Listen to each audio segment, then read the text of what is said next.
Radio Araucanía Andina. Cultura, información veraz y análisis profundo.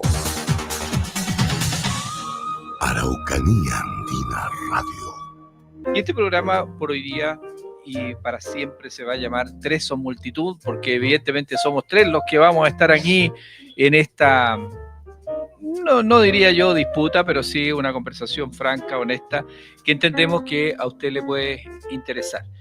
Para allá vamos con Tres son multitud, pero también invitarles a la gente de Curacautín y Maracaibo que pueden participar con nosotros en vía WhatsApp en el más 569 36 10 06 57 36 10 06 57. Y vamos con nuestra amiga, ya parte de la casa, Viviana Díaz. ¿Cómo estás tú? Buenos días o buenas tardes y bienvenida a esta Tres son multitud. Muy buenas tardes, Juan Carlos, y a todos los auditores que están ahí escuchando. No estamos en vivo, ¿cierto? Así que hay gente. Perfecto, así que nos llamen ahí, que nos hablen en este nuevo programa, en realidad, Tres son multitud, como dijiste, ¿cierto? Donde hablaremos temas de la contingencia política, temas muy interesantes, así que aquí estamos. El día de hoy tenemos tres temas que los vamos ahí a desglosar un poquitito entre los tres, ¿ya? De eso se trata. Oye, y también está un amigo, José Ignacio Abello. ¿Cómo estás tú? Buenas tardes y bienvenido, José. Buenas tardes, Juan Carlos. Buenas tardes, Viviana. Aquí estamos con toda la fuerza iniciando la semana y bueno, con varias novedades con respecto a la situación política y electoral que se viene para noviembre. Así que estamos con hartas novedades.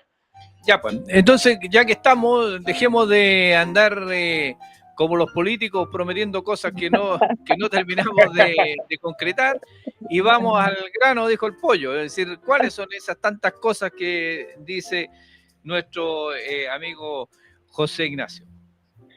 Bueno, yo creo que para comenzar la semana y ya teniendo las encuestas del día de ayer, que tenemos acceso a la encuesta de la Plaza CAEM, la sorpresa del factor de la primaria de Janet Jara subió 10 puntos en la intención de voto, superando a Kast y a Matei.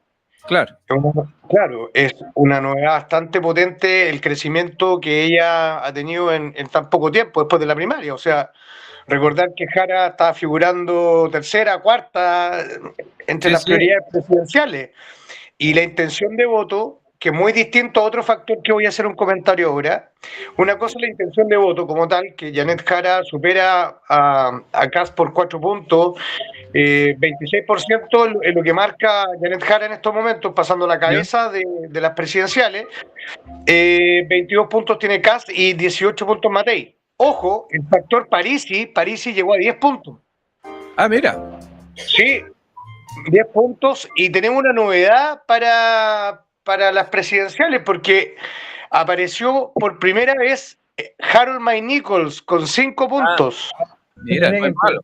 Qué bueno. Sí, recordar que a Harold May Nichols le faltan solo 5.000 firmas para completar las 35.000. O sea, lo que pasa, me da la sensación que, claro, de alguna manera esta masa crítica, por decirlo de alguna forma, se polarizó. O sea, es decir, la derecha se fue bien a la derecha y de alguna manera la izquierda está bien aceptada en la izquierda, por decirlo de alguna manera, y todo esto que estaba en el centro, de alguna manera queda ahí como en tierra de nadie. No sé qué te parece a ti eso, y que ahí va a empezar ahora ¿cómo se llama? La disputa, ¿no? En ese sector. Sí, de hecho, antes de darle el paso a Viviana, claro, de hecho, ahora en la mañana salió una entrevista que le hacen a alguien del equipo de Evelyn Matei, que la estrategia de Evelyn Matei, que sabemos que se está desplomando, se está desplomando Evelyn Matei. La estrategia de ella apuntar un poco al voto de centro izquierda, que es un poco lo que quiso hacer Carolina Toá con la centro derecha, que no le resultó. Exacto, claro. No resultó. Ahora sí, un punto que es lo que tú dices, Juan Carlos, y que también lo habíamos conversado con Villana la semana pasada, que este mundo de la centro izquierda, que siempre lo dominó el PS, el PPD, la democracia cristiana, el Partido Radical, cómo se desploma también, porque hay mucha gente de centro izquierda, y en esto voy a ser súper crítico y también consecuente, hay mucha gente de centro izquierda que el voto se va a ir para la derecha. Y eso hay que ser súper consciente, o sea, y eso la encuesta Plaza KM dice lo siguiente, claro, Jara en intención de voto supera a todos los candidatos presidenciales, pero hay otra pregunta que tiene la Plaza KM, para que separemos las cosas, que dice, si hoy fueran las elecciones, ¿quién sería el presidente de Chile? Y resulta que ahí aparece Kast aparece ganando. Sí. Aparece ganando con 30 puntos, pero ¿sabes qué? Lo mejor de todo que la diferencia que tiene en si la elección fuera hoy, la diferencia que tiene con Jara es casi el margen de error, que son 4 puntos. Claro. Entonces puede pasar cualquier cosa. Ahora, ojo, la estrategia de Jara yo creo que resultó bastante bien. Aquí yo no hablo de la estrategia del Partido Comunista, yo creo que aquí hablo de una estrategia más amplia. Claro. Viviana. Bueno, qué decir, acá el problema no es que tan solo Yanez Jara suba, porque está todo esto muy interesante, yo creo que nunca antes visto a nivel nacional, sino que los otros bajan por mérito propio, o sea, se van corriendo solitos. Se hace la campaña solo. Claro, hacen anticampaña solo, la verdad es que eso es muy llamativo. No sé, Jara sube claramente por mérito propio, y quién diría que Chile... no sé, pasaría por estas instancias en esta época, ¿cierto? La verdad es que yo considero que los jóvenes acá están moviendo bastante ahí la brújula en este tema, ¿cierto? De la votación. Ahora, en ese sentido, claro, evidentemente, luego hablaremos de eso también, de alguna manera estos partidos tradicionales que quedaron medianamente huérfanos. O porque yo le pongo ese nombre, pero quiero decir el PPD, la Democracia Cristiana, el Partido Radical, los liberales y otros que en definitiva son partidos el FREP también, los nacionalistas verdes. Claro, lo que quiero decir que son partidos que si no sacan, ¿cómo se llama?, representación parlamentaria, estarían, ¿cómo se llama?, arriesgando incluso su existencia. O sea, es una cosa de vida o muerte. Viviana, ¿qué te parece a ti eso? No, claro, obviamente que aquí hay que salvarse y los partidos van a tener que elegir ahí a quién apoyar claramente, ¿cierto? Así que, no, está muy interesante todo este escenario político y esperamos que esta semana va a ser decisiva en muchas cosas. No, por ¿cierto? Ahí se van a inscribir algunas candidaturas. No sé si Meo ya inscribió también su candidatura y otros más que le faltan ahí algunas firmas. Yo no sé cuánto nos falta ahí para tener ahí a todos los candidatos que nos van a representar. Pero que habían cerca de 2.000 candidatos, decían, o sea, posibles candidatos en un momento determinado. Sí, hay muchos candidatos ahí que se están inscribiendo. Acá en la Araucanía igual tenemos candidatos en diferentes lugares. No sé si van a reunir todas las firmas, pero eso también es inédito. La verdad es que tanto candidato, no sé qué va a suceder ahí, cómo se va a dispersar todos los votos. Van a haber más candidatos que votantes. Juan Carlos, un tema importante para que la ciudadanía también entienda un poco el proceso, que buen punto el que tocó la Vivi, porque para explicar un poco el calendario electoral, el día 27 de julio de este mes tenemos la inscripción de los pactos electorales. ¿Ya? Y después... ¿Qué significa eso? Disculpa, ¿qué quiere decir? Expliquémosle a la gente qué significa eso de la inscripción del pacto electoral. La inscripción de los pactos electorales son las coaliciones que se arman entre los partidos para generar la fórmula de la lista. Eso quiere decir, por ejemplo, el PS va a ir con el PPD, el PR y otros partidos más. Ellos van a generar una lista. O sea, es la estrategia electoral que arman los partidos políticos para ir unidos en una lista. Exacto. Por eso el presidente Boric insiste hasta el final para que vamos en una sola lista, la izquierda y la centroizquierda. Pero eso no va a pasar, ¿por qué? Porque después vamos a tocar el segundo punto, que es el tema de la democracia cristiana. La democracia cristiana, claramente, ellos van a querer ir en 2 listas, ellos no van a querer ir con el PC. Y ahí, claro, y de la centroizquierda también hay otros partidos que están en la misma posición que la DC. Sí, pero Buenchumilla no dice eso, así que no nos adelantemos, pero... Sí, pero ¿qué pasa? No, lo que pasa es que Buenchumilla, el senador Buenchumilla, lo que plantea él, que la DC tiene que ir en lista parlamentaria con la centroizquierda o con la izquierda, no puede ir solo. Claro. Huenchumilla no está diciendo que él quiere ir en una lista, no. Lo que está diciendo Huenchumilla es que quiere ir en el pacto electoral con más partidos, o si no la ADC desaparece. Exactamente, pero bueno, pero el tema de la ADC lo tocamos en nuestro próximo, el otro bloque. En nuestro próximo bloque.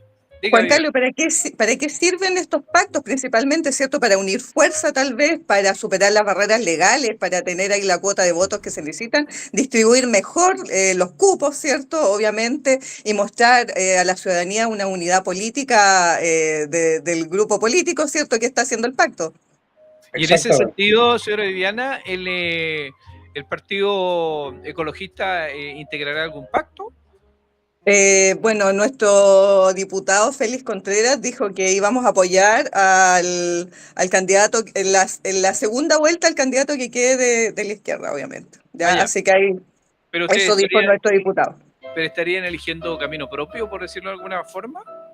Él sí, en alguna instancia comentó que podría ir un candidato presidencial. Él fue, no sé si todavía está como precandidato presidencial. Félix Contreras, Félix González, no me acuerdo cómo es el apellido de mi diputado, siempre se me olvida.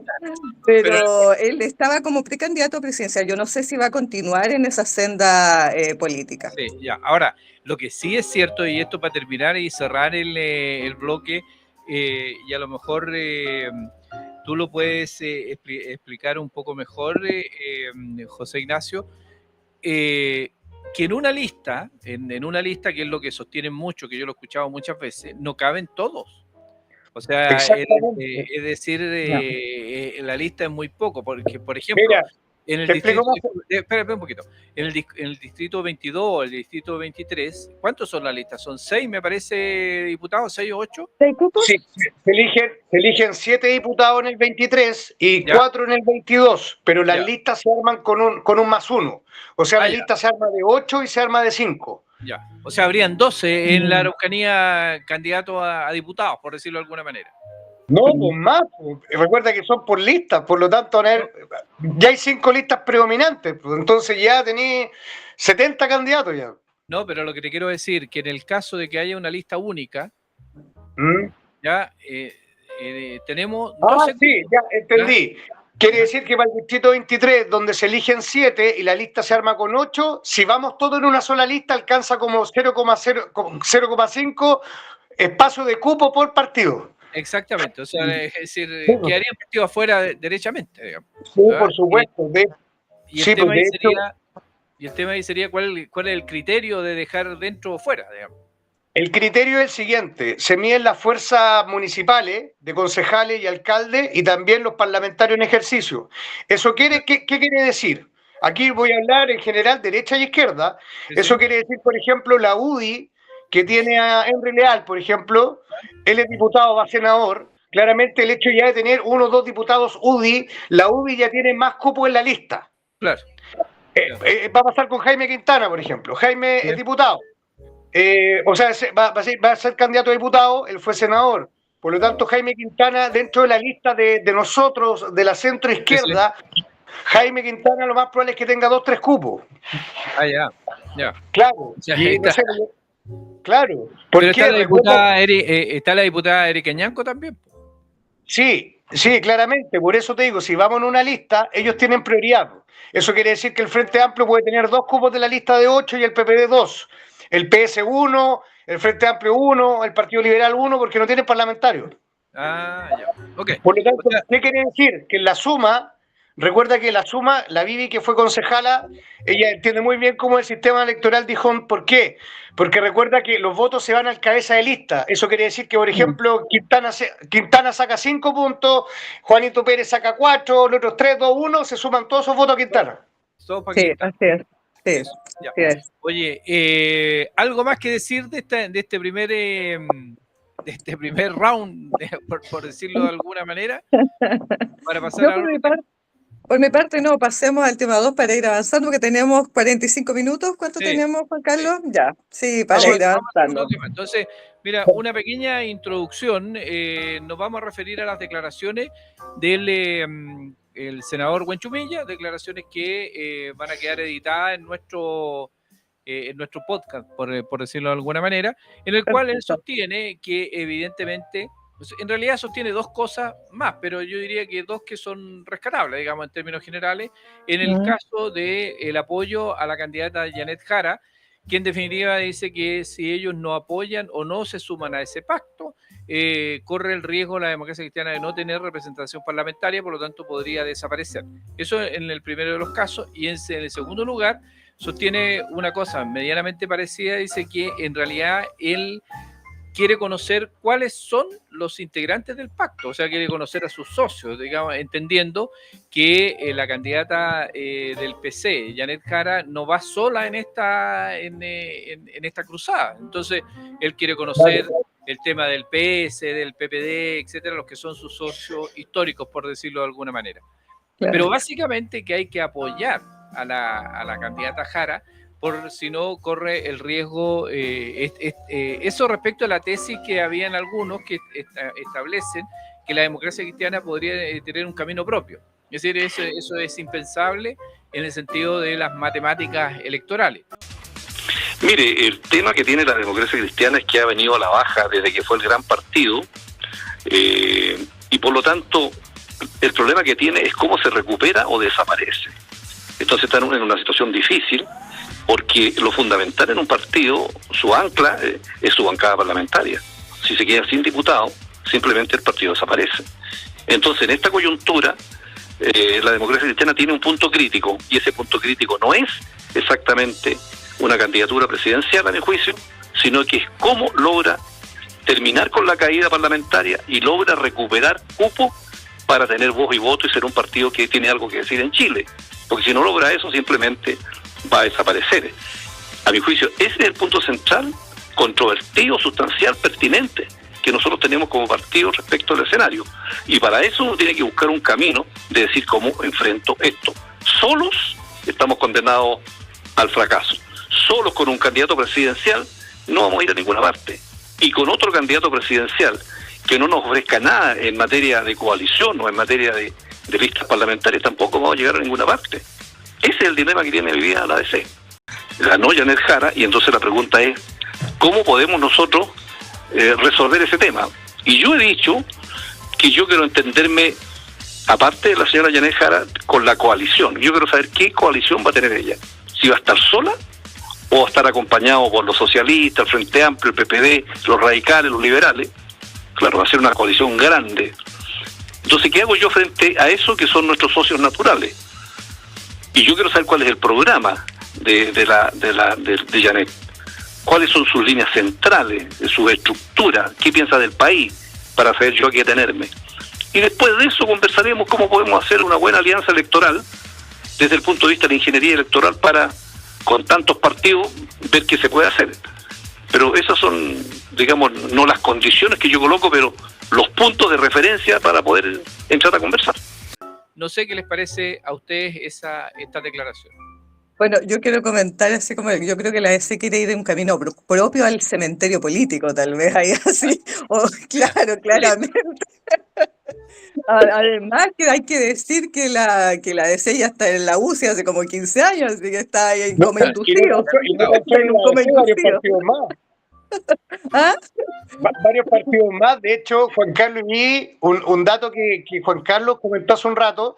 Recuerden que la reforma al sistema político, ojo, los parlamentarios patearon esto para más adelante, no quisieron tirarse a la piscina con el 5% de que va a ser el límite, o sea, el número que van a poner tope como mínimo, ya para representación de los partidos para que sigan sobreviviendo. Ojo, ¿y qué hicieron? Que son muy pillos.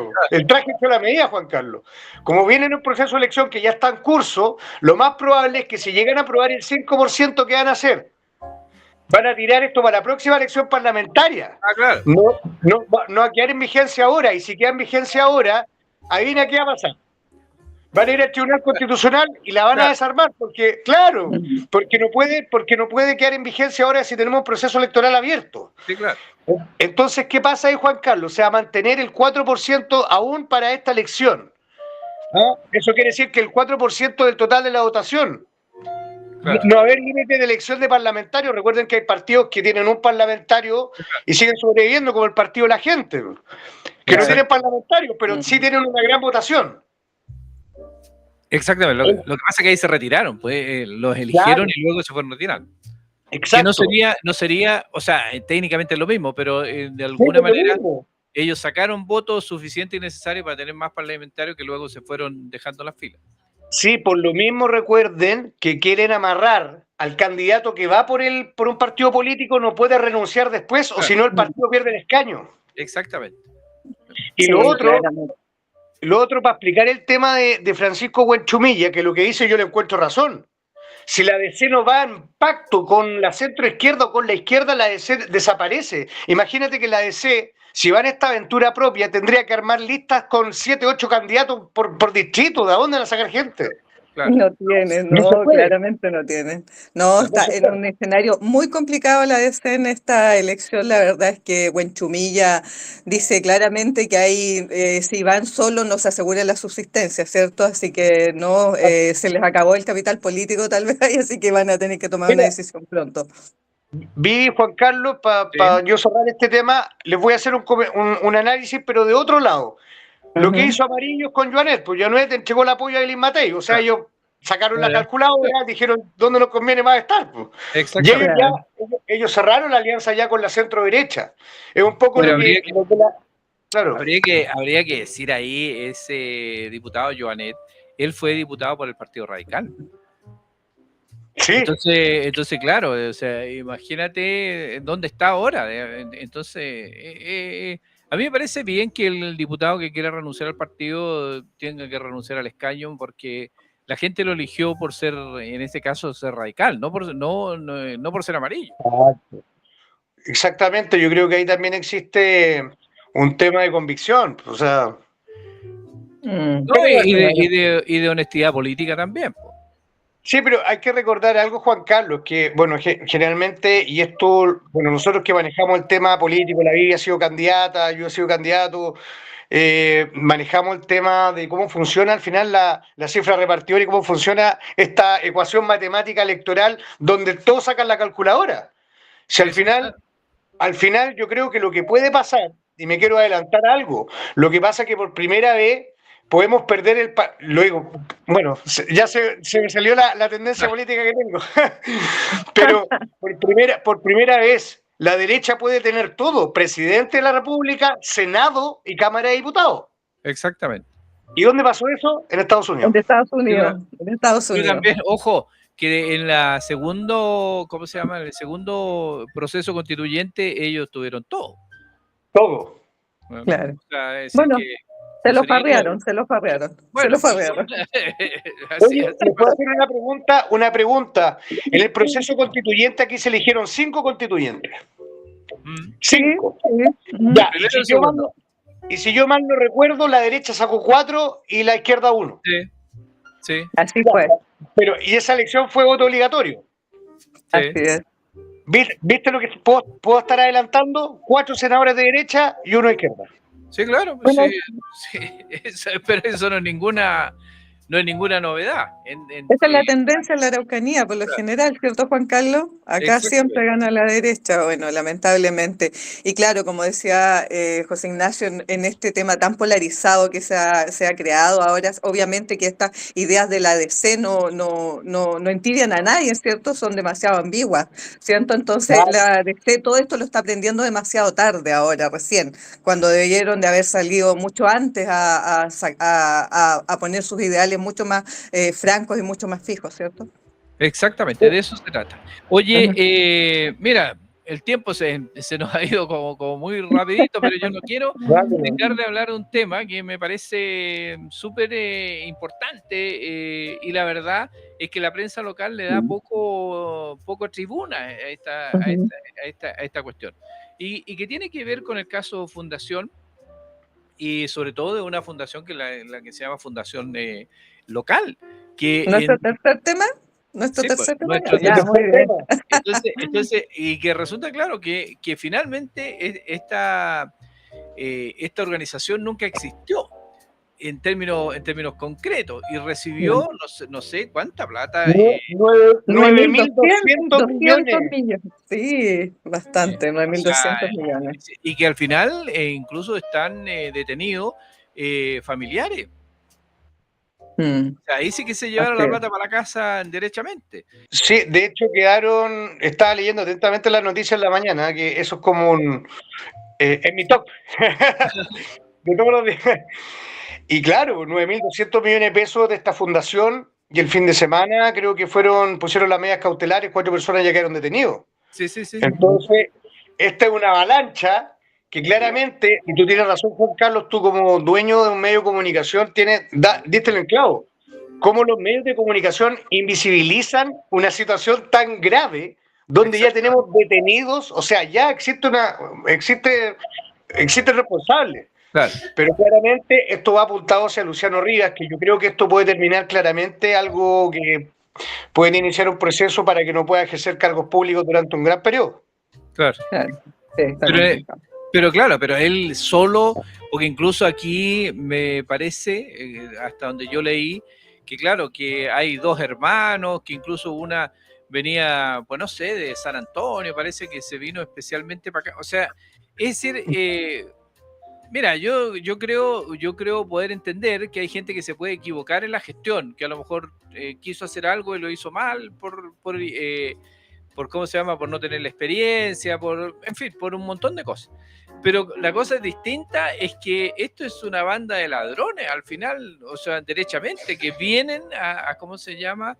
A sacar plata del Estado. En una de las regiones, como la Araucanía, que si no es la más pobre, será la segunda más pobre de este país. Claro, 9.000 millones, claro. 9.000 millones en convenio no es menor, ¿cierto? Yo creo que ni siquiera los narcos blanquean tanto dinero sin dejar rastro. O sea, esta cuestión es, pero inaudita. O sea, y el otro día yo conversaba con unas dirigentes acá de Temuco y me decían cómo se les han atrasado todas las entregas de sus dineros. Me decía, pues si nosotros no somos las que hemos robado, me decía, son ellos que han robado. Entonces, se nos atrasan los dineros a nosotros y tenemos nuestros proyectos estancados sin poder realizarlos, llevarlos a cabo, siendo que nosotros no hemos hecho nada. Entonces, ahí está mal, yo creo que el gobernador ahí está mal, debería facilitarle a la gente que pueda realizar sus proyectos y llevarlos a cabo, porque hay muchos profesionales esperando también estos fondos. No, por supuesto. De hecho, tenemos que ser bien responsables con respecto al tema caso fundaciones, y también tenemos que hablar de la Fundación Procultura. ¿Procultura se llama? Sí. Procultura. También recuerda que ya el ministro de Justicia dio la orden de dejar nula esa ONG, no fundación, de dejar nula la fundación, porque claramente ya se encontró que hubo un enriquecimiento ilícito por parte del director de la fundación. Sí. Oye, ¿y cómo se llama nuestro gobernador Zafirio? ¿Qué ha dicho de esto? Bueno, él claramente recuerda que presentó la querella, Juan Carlos. Zafirio presentó la querella, él tomó la iniciativa, claramente él tiene un deber en el cargo que ostenta, que tiene una responsabilidad política, Zafirio. Yo creo que de ese punto de vista actuó bien Zafirio, y claramente el tema del proceso que se hizo el fin de semana, que ya quedaron personas en detención, Zafirio sacó una cuña donde dice que claramente el proceso que él inició ya tiene resultados. Y efectivamente, esto pasó hace ¿cuánto? ¿Un mes atrás? ¿Un mes y medio atrás? Sí. Imagínate ya cómo avanzó rápido y hay detenido. Pero claro, eso me parece muy bien. Ahora, en este caso, tú, Viviana, que has estado en contacto con la gente que eran finalmente los beneficiarios de estos dineros, o algunos, por cierto, ¿qué sensación les queda a la gente a partir de ahí? Bueno, la gente siente que, mira, que en realidad quisiéramos que nuestro gobernador esté interesado en generar políticas públicas, ¿cierto? Y trabajando en eso, más que estar preocupado de haciendo demandas contra otro gobernador que hizo las cosas mal, ¿cierto? Y donde están estos 9.200 millones perdidos. Entonces la gente dice, pucha, nuestro gobernador tiene que andar pendiente de esas cosas, siendo que lo queremos en terreno, lo queremos preocupado de otros temas. Hay una cierta desazón de la gente porque ha tenido que esperar mucho que lleguen estos fondos a sus proyectos, ¿cierto? Entonces, obviamente que la gente cada vez más pierde la esperanza en la clase política, ¿cierto? Y esto aún más crea esa desazón de, pucha, ¿qué hacemos ahora? ¿A quién le creemos, cierto? Ahora, en ese sentido, evidentemente, claro, cuando uno ve producto del pillaje y todo, porque esto finalmente es un robo sin ningún tipo de, diría yo, bueno, no sé, es incalificable, por lo menos para mí. Sí, Empresaspaloblanco.cl. Mira, claro, entonces digo, mira, en la cultura que nos hemos llevado, evidentemente esto atenta directamente contra la credibilidad de la política, claro. En definitiva, y después le pedimos a la población que tenga un sentido más, diría yo, más participativo, más condescendiente con la actividad de los políticos, y la verdad es que no hacemos mucho en ¿cómo se llama?, en mejorar esta actitud, todo lo contrario, o sea, como que apoyamos estas cosas, que el que llega es como los piratas, ¿no?, que llegan y se apoderan de un territorio y lo saquean. Sí, eso vendría a ser. Recuerda que tenemos otra situación compleja que también la han invisibilizado los medios de comunicación, y yo no quiero exponer lo que estoy pensando, pero lo voy a decir igual. Y claramente nos damos cuenta que la derecha tiene financiado casi todos los medios de comunicación. Y eso. ¿Y te das cuenta por qué? Recuerda que también Rivas fue cuestionado porque durante su gobierno regional, él le pagó a una empresa de comunicaciones que esos fondos fueron utilizados para su campaña. ¡Ojo! Exactamente. Sí. Así es. Sí, recuerdo. Vivi. No, bueno, hay hartas fundaciones que están ahí cuestionadas a nivel nacional desde que se destapó el caso en el año 2023 con Democracia Viva, ¿cierto? Ahí está, aquí estoy leyendo algunas fundaciones como Enred Social, Urbanismo Social, Procultura y la Fundación En Ti, ¿cierto? El modo operandi de ese que era similar en todas, ¿cierto? Donde obviamente tenían ahí unos nexos políticos y todo este tema. Y claramente este dinero tiene que haber sido para financiar probablemente campañas, no lo sabemos ahí. Pagar favores. Y recordemos, no lo dejemos de lado, al caso del diputado Ojeda, que era el tema de las famosas clases de pedicure, de, ¿cómo se llama?, de padre de las casas, ¿no? Que en definitiva se le entregaron los fondos y nunca hizo nada respecto a aquello. A mí me parece, y esto sí que es una cosa mía, derechamente me hago cargo de aquello, que la justicia tiene que existir, y en ese sentido el que roba tiene que pagar, sea el que sea, en términos generales. Entonces no habría que tener condescendencia con esa situación. Claro. Exacto. Aquí no podemos terminar con las clases de ética del choclo velano, como pasó con Sony, Penta y entre otras empresas. Oye, pero hay que decir que desde que sacaron al fiscal Cooper yo no he escuchado más temas sobre la fundación, de la investigación. Ya como que se ha tapado, quizás le pongan una lápida y no sé, hay algún sepulturero como fiscal por ahí, tal vez. No lo sabemos. Lo que pasa es que también el fiscal Cooper andaba más preocupado de la chimuchina que del fondo, o sea, decir, del pelambre al presidente, en fin, etcétera, de esas cosas. Pero bueno, sí. Yo confío de verdad en que haya justicia en términos generales y que estén donde tienen que estar los culpables, porque en realidad el daño a la credibilidad y a la fe pública, yo encuentro que eso es muy difícil de reparar en un momento determinado. Cabe señalar que todas las opiniones vertidas en este programa son de exclusiva responsabilidad de quienes las emiten. No, yo diría que es de la directora del programa, que es de la Viviana Díaz. Claro, la Díaz sobre la responsabilidad política.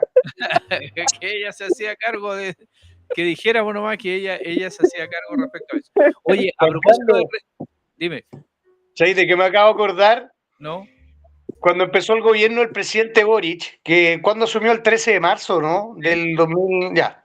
Me acuerdo que Yarna Proboste, no sé si ustedes recuerdan, Yarna Proboste hizo un punto de prensa en su región, ¿sí? Y ahí fue cuando explotó el tema de Democracia Viva, porque recuerda que asume el presidente y la Fundación Democracia Viva se fundó ahí mismo en marzo.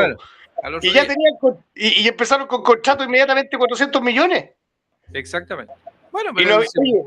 Y recuerda que para todas las postulaciones, licitaciones, etcétera, todo eso te piden boletas de garantía.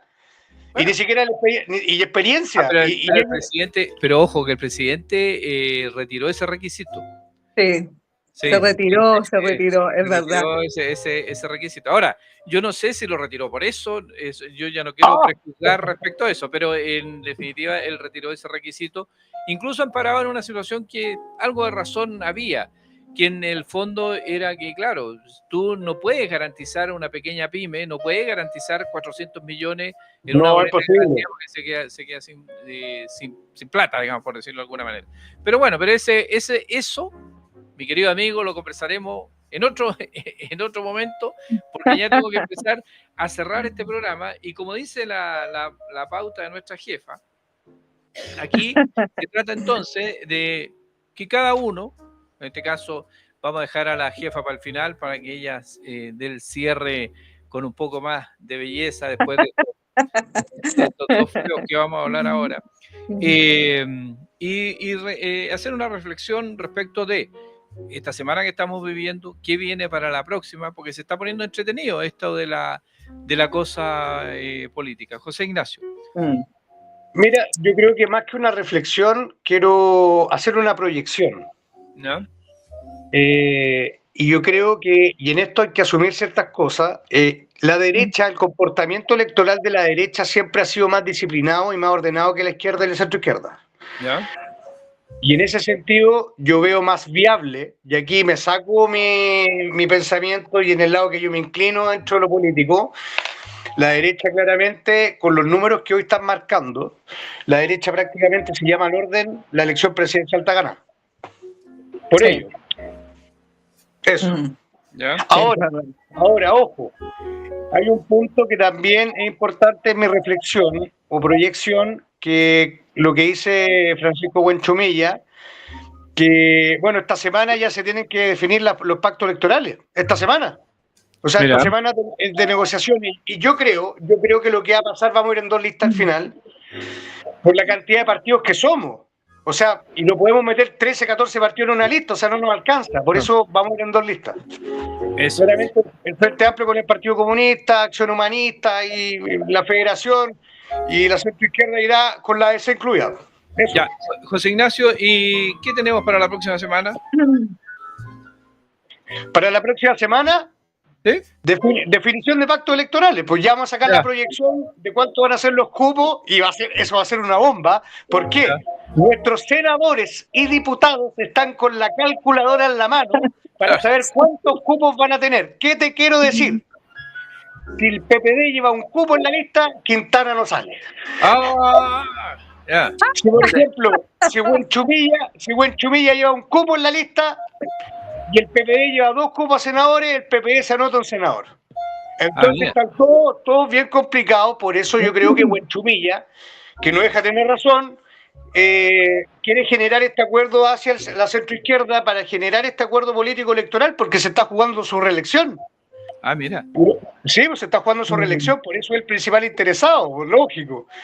Y lo mismo todo eso lo hablaremos el próximo lunes, ¿no? Exactamente. Okay. En fin, que queden atentos a nuestro podcast, porque también va a circular en nuestras redes sociales. Ahora, a mí me parece 2 cosas que quería decir aquí en yo para finalizar mi intervención respecto a eso. Uno, que ganó la candidata del Partido Comunista, y eso nos enfrenta de nuevo a un país que muchos decían y dijeron en su momento que si gana Jara, gana la derecha.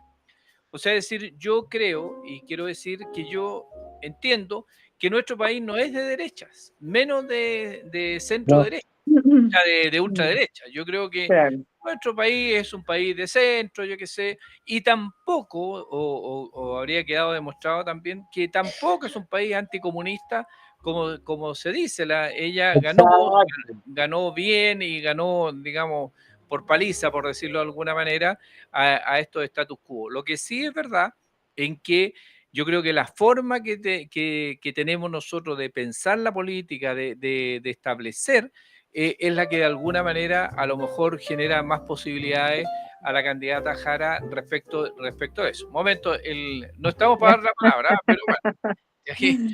Y por otro lado, Sí, es que algo que tú estás hablando, Juan Carlos, que te encuentro toda la razón, porque en Chile el Partido Comunista, yo encuentro que es una izquierda moderada. Sí, claro. Es lo mismo que el comunismo italiano, no un comunismo extremo. No, por supuesto. ¿Te das cuenta? Y por eso Janet Jara representa a la centroizquierda y ahí tiene acción y reacción, por algo ganó. Exactamente. Bueno, y en el otro sentido, o en el otro lado de en la otra cara de la medalla, yo creo que deberíamos tener una reacción.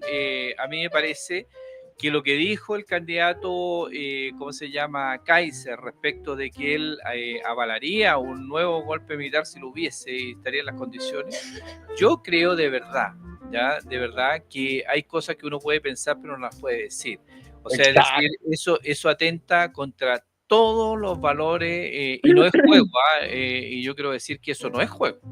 O sea, a mí me parece que alguien que dice eso, o sea, en definitiva estamos hablando de otras cosas. La democracia es un factor que no solo tenemos que cuidar, tenemos que alimentar, tenemos que establecerlo como una forma de convivencia y no podemos estar al garete o a la deriva o a la intención de que alguno que pretende ser presidente de este país diga eso con todo el dolor, máxime aún que aún tenemos juicios pendientes respecto de los detenidos desaparecidos, etcétera, y no solo eso, sino que decir que recién la semana pasada fue condenado el fiscal Podlech, ¿cómo se llama?, a cadena perpetua respecto de los asesinatos que se cometieron aquí en la Araucanía. Entonces, es decir, yo creo que eso debe ser condenado por todos y no pudiese estar así.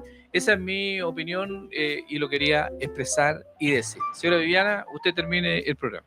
Bueno, sí, lamentable las declaraciones ahí de este personaje, ¿cierto? Donde este es como ya la extrema derecha, yo no sé cómo vendría haciendo esto, porque acá está calladito ahí y dejándolo ahí nomás que hable estos temas y separándose un poquitito de esos temas, hay que decirlo, ¿cierto? Así que bueno, vamos a cerrar ya el programa con estos 3 temas el día de hoy que hablamos, que analizamos, que pudimos ahí un poquito criticar, ¿cierto? Siempre la crítica constructiva, ¿cierto? Construye, ¿cierto? Eso es lo que queremos, no tenemos que maquillarla, yo creo que también esto es un espacio educativo, informativo para la gente, ¿cierto? Ir educando a la ciudadanía en temas políticos, que yo considero que se habla muy poca de política en la región, en la comuna, no sé si le tenemos miedo a hablar, no lo tengo idea, pero yo valoro estos espacios donde podemos conversar abiertamente, ¿cierto?, sobre política. Aquí no venimos a defender banderas, ni nada menos, ni nada de eso, ¿cierto? Venimos a aprender alarmas sobre lo que está sucediendo en nuestra región, en nuestro país, en nuestra comuna, y eso es lo que queremos entregarle a la gente, ¿cierto? Así que gracias Juan Carlos, gracias José Ignacio por este espacio, nos veremos en un próximo capítulo de este programa 3 son multitud por Radio Araucanía Andina, transmitiendo para todo Curacautín, Malalcahuello y parte de la región de la Araucanía, así que contenta también de ser parte de este primer programa y vamos que se puede para el próximo lunes, donde vamos a estar transmitiendo, donde vamos a estar conversando, analizando, criticando y viendo qué sucede con este escenario político que se nos avecina. Ok, muchísimas gracias. Nos vemos el lunes. Que estén bien. Chao, un beso. A todos, besos. Radio Araucanía Andina. Cultura, información veraz y análisis profundo. Araucanía Andina Radio.